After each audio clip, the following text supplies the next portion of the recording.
and then he snuck out behind you and went over to the keys and made that really nice in the end there. And I was like, dang, he's so cool.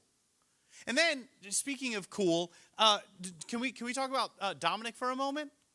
First and foremost, when he got up here to announce the game that you guys play, Overcooked 2, I think, there was something that he said that made me realize how cool he was. He goes, without missing a beat, sounding perfectly used. He kept complaining about how he's old, like you need to stop, but like for real, he goes, man, this game is so gas. And I was like, okay, that right there is cool because that sounded awful coming out of my mouth because I have husband and dad vibes all over me. And not to mention, like, did you, the Jordans that he had on? I've got like Adidas Sambas, which are cool, except they're not even the right color that everyone's wearing. Like they wear the black ones, right? Is that true? Like these Adidas, yes. They were the original black ones with the blue on there, but these are like the Lionel Messi exclusive ones, but you guys all don't care about that because I'm the soccer player, you're not. So anyway, I was just like, man, they're cool, and I like cool people, so way to be cool, but ultimately way to be passionate about Jesus. I think that's the biggest thing that I saw in all of that. I don't know if you watched Joe over there playing the drums. He is worshiping like you wouldn't believe from the drums. I actually think I heard him. Like, you can't hear much coming out of there, but I heard him screaming out every single lyric. So thank you for being sold out to the gospel. It shows, it's needed, and we all need that wherever we are in our race of life. Now, think about it this way. You guys are what? There's like one person here who graduated. Yes? No? Tomorrow. Sorry. So, whoa, don't jinx it, right? You know what I'm saying? Like, let's not go there. Tomorrow, we're going to make it, right? But like everything checks out. You're good. Grades, all that. Got your hat, cap, and gown. Yeah, good. So you should be fine, right? No? Yeah. I think I looked away and you shook your head no. You're like, yeah, totally good. No, not. Yes, totally good. Okay, so should be there. And everyone else is kind of on that path and that journey and that race. And if you really think about the way our life kind of is set up, is we all are running some sort of race. You tomorrow, everyone else, what, next week, 2 weeks from now, your race of whatever grade you're in ends. And then the race of summer, which feels more like a sprint, starts, and then it ends, and you go back to school. We don't need to go there yet. Don't worry. This is not supposed to be a depressing message. But really, we're all just on this race of life. There's ups, there's downs, there's ins, there's outs, there's obstacles, there's U-turns. Hopefully not too many U-turns, but there's deviations that we lose course, we find our course. And this race of life, I think, asks a couple of really, really important questions that make it really challenging. One of them is, how do I know I'm running my race the right way, right? I have my race, you have your race, you have your race, you have your race. We all have our own race. How do I know that I'm running it the right way?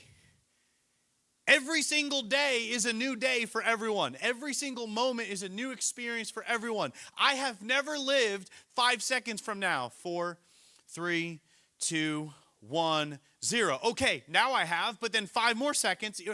We could do that all night, right? I don't know what tomorrow holds. I don't know if I'm doing this right? Am I holding this right? I'm supposed to be on my chin, right? No, I got this. See, do you want that better? I'm sorry. I was here. I'm here. What do you want? I can do whatever.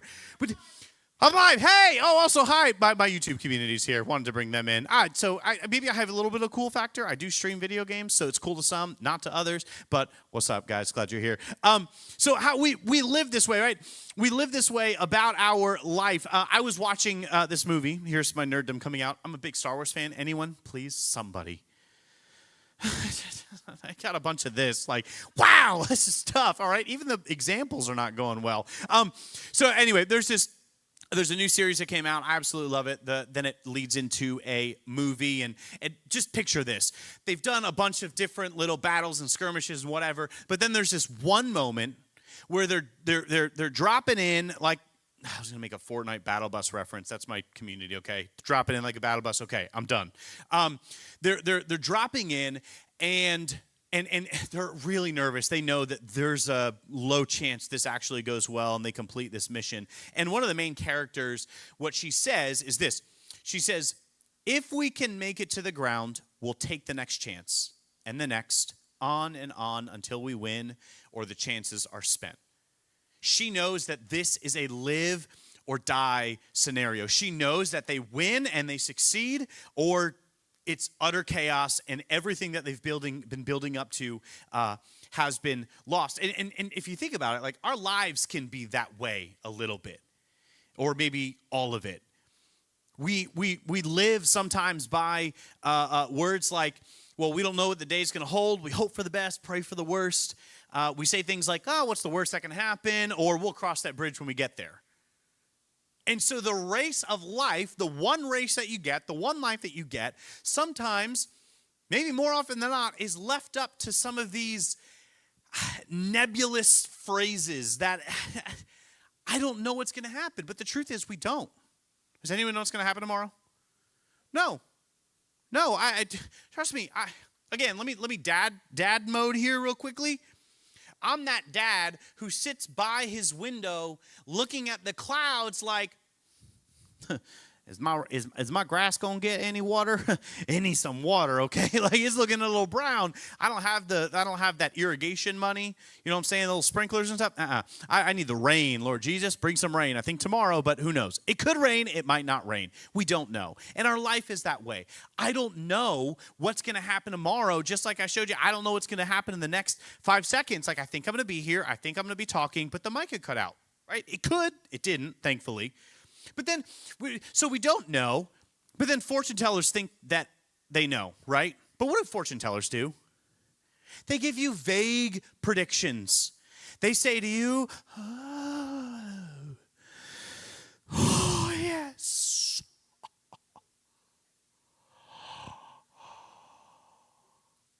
Something good is going to happen to you, right? Like, that's what they say. They say vague predictions of your life, leading you to start looking for that good and then predicting that good, but they give you no timeline, right? So something's good going to happen. Okay, well, something good might happen, and then when it will happen, and when it does happen, you think, oh, the fortune teller was right.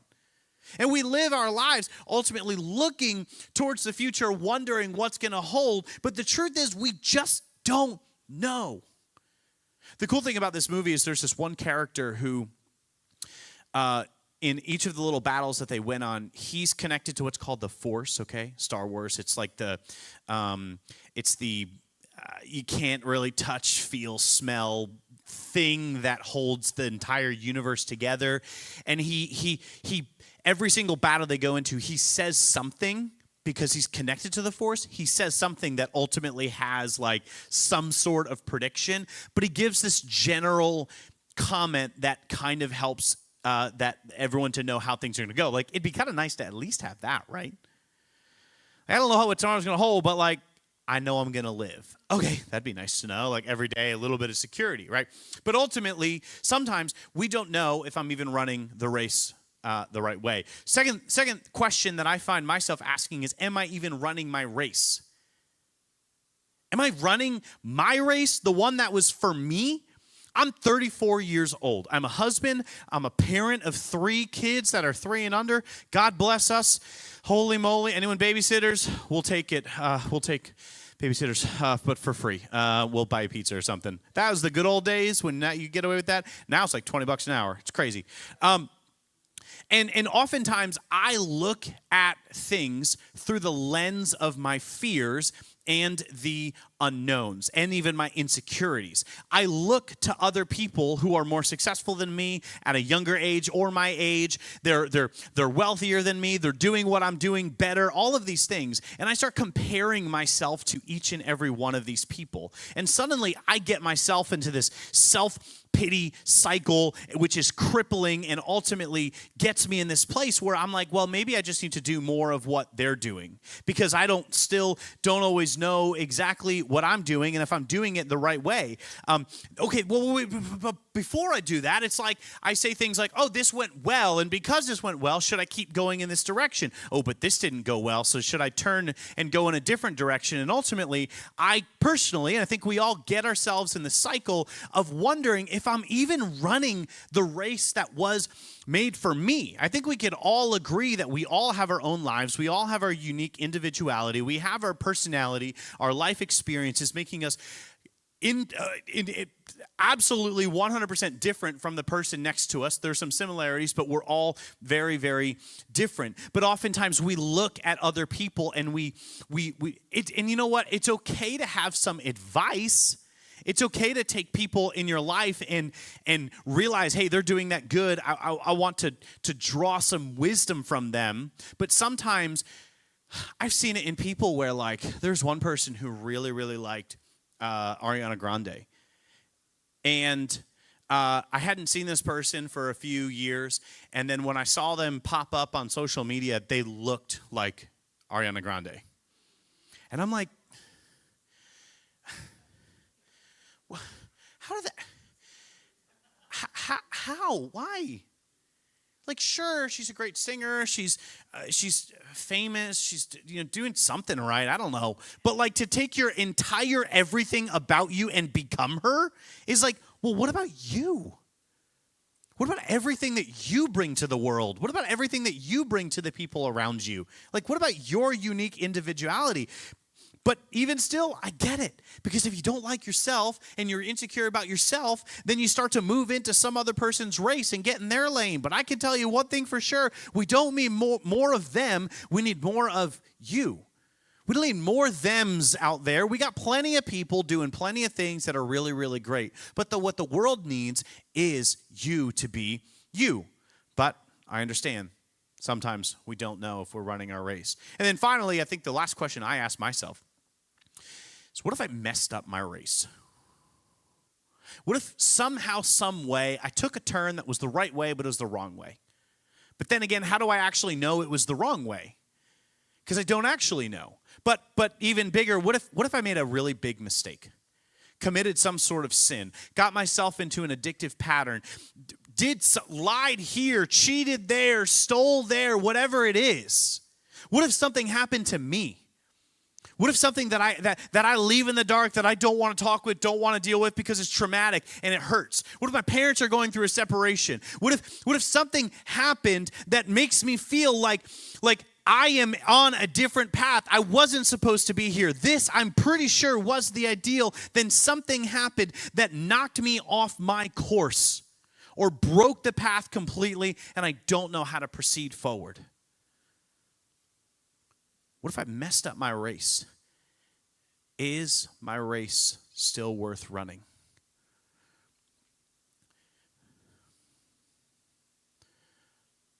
Tonight I'm here to tell you one really, really, really big thing.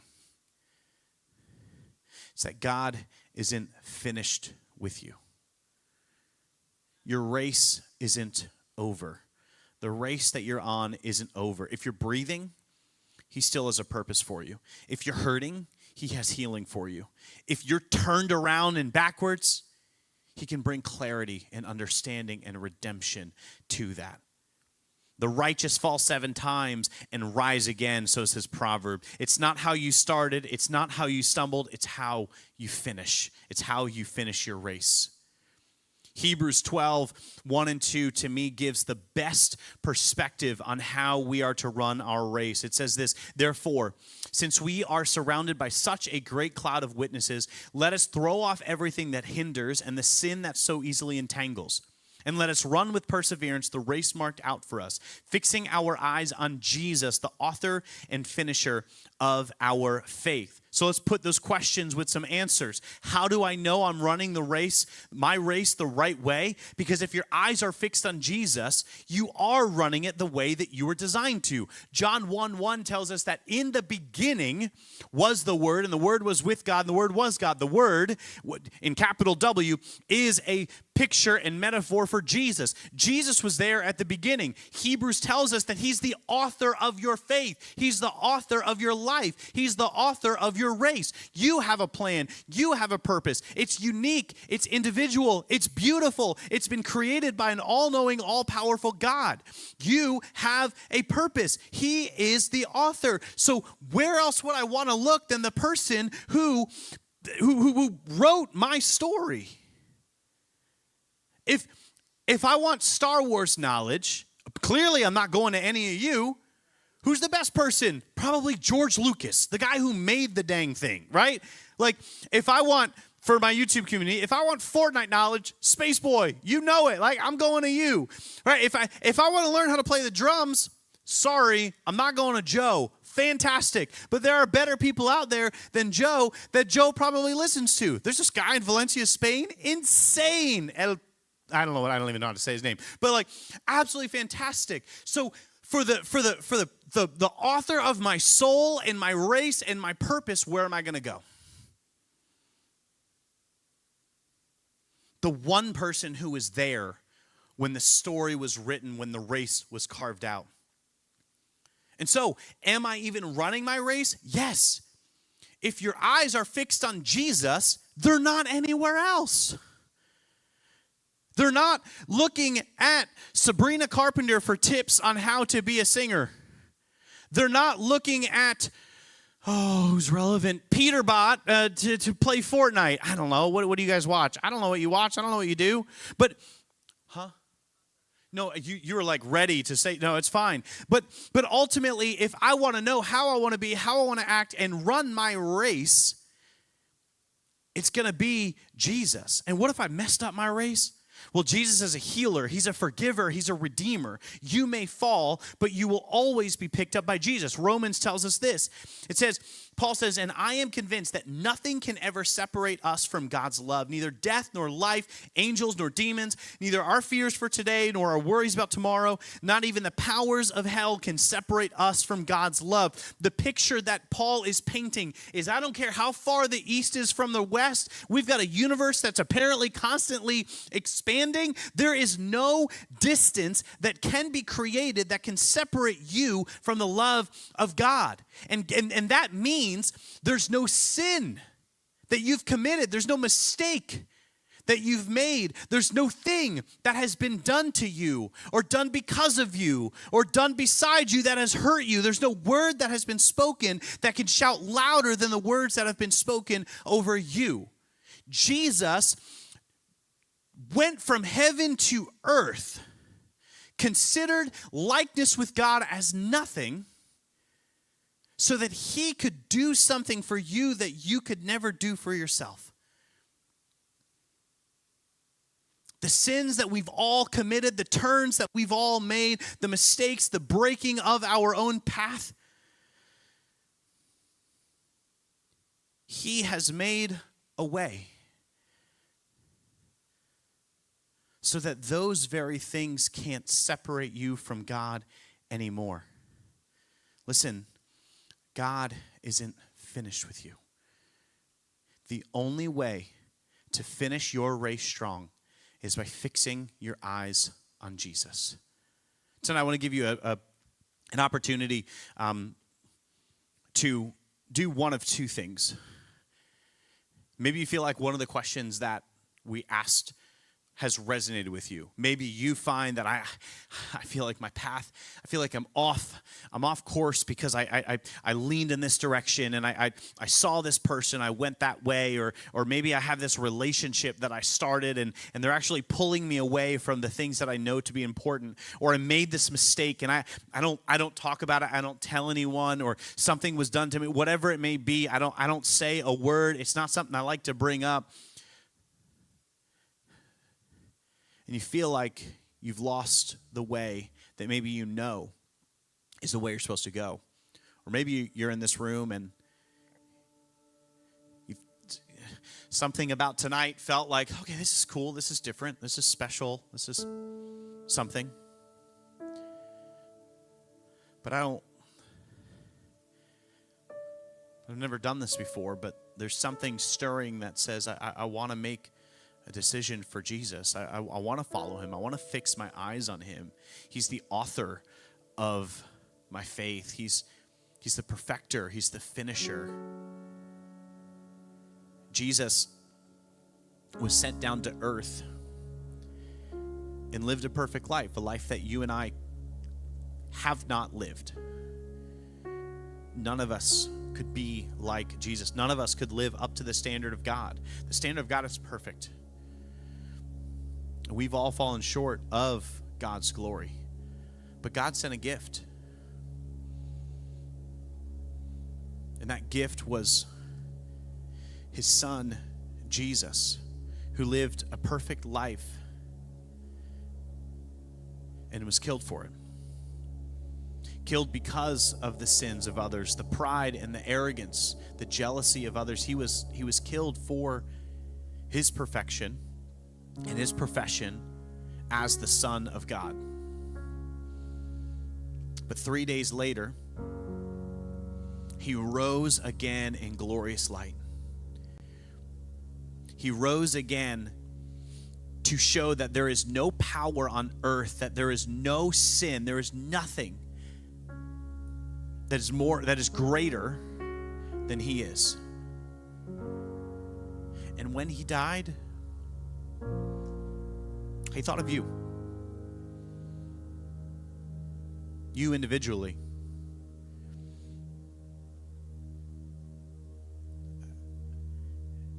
I wonder if maybe this is slightly unrealistic, but he was fully God, fully man. But the length of time that it took for him to be arrested, beaten and bruised, carried the cross, and eventually die. I wonder if in that time he was just flipping through his mind of all people that he was dying for.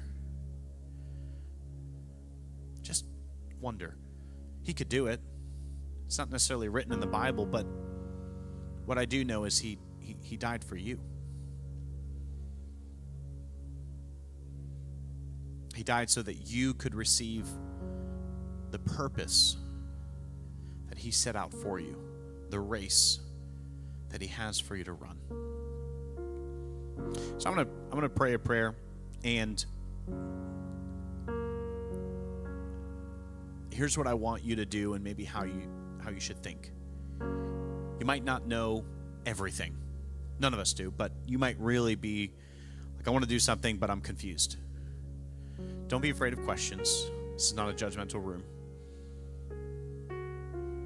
But don't let your questions stop your obedience. So in the silence of your own heart, I'm going to pray a prayer and just ask that you would repeat after me. You can say, Dear Jesus, thank you for loving me.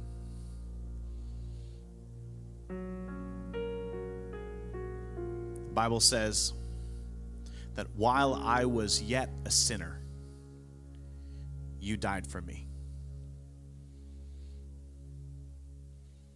Your sacrifice was great.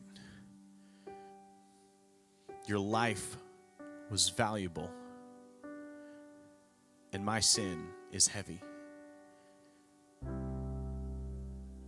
But you died anyway, so that my sin could be erased. So that when God looks at me, he doesn't see the sinner that I am, but the saved person that I am. Today, Jesus, I choose to say I'm sorry for my sins. Today, I thank you for your forgiveness. And Jesus, I pray that you would help me to follow you for the rest of my life.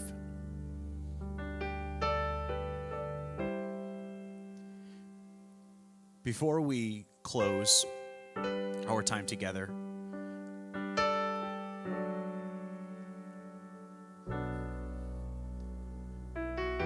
at least for now, with heads bowed and eyes closed, the work of salvation is something that truthfully should never be private.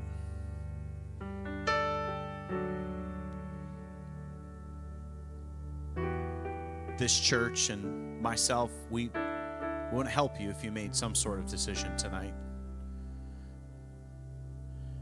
And so I'd ask, just in the privacy of some bowed heads and closed eyes, if you made that decision, whether it was your first time making that decision, you felt like you need to recommit that, would you just lift up your hand?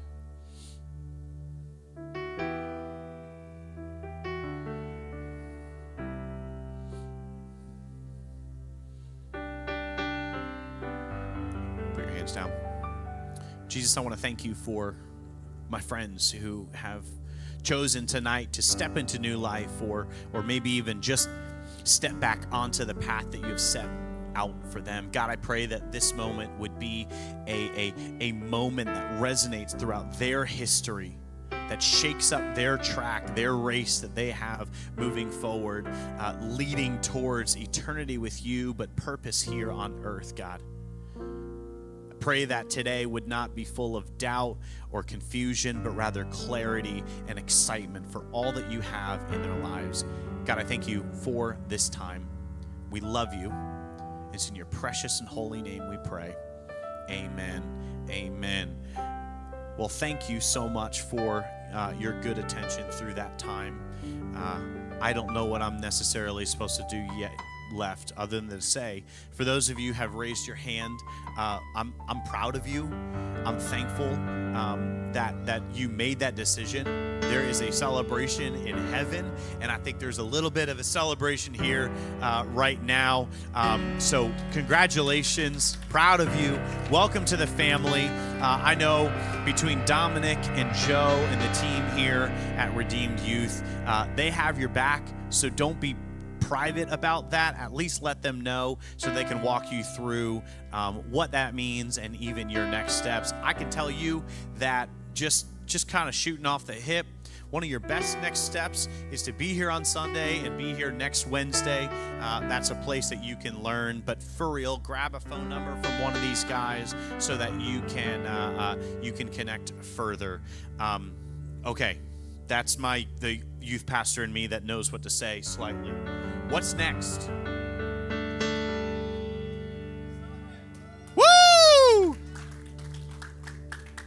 Anything else?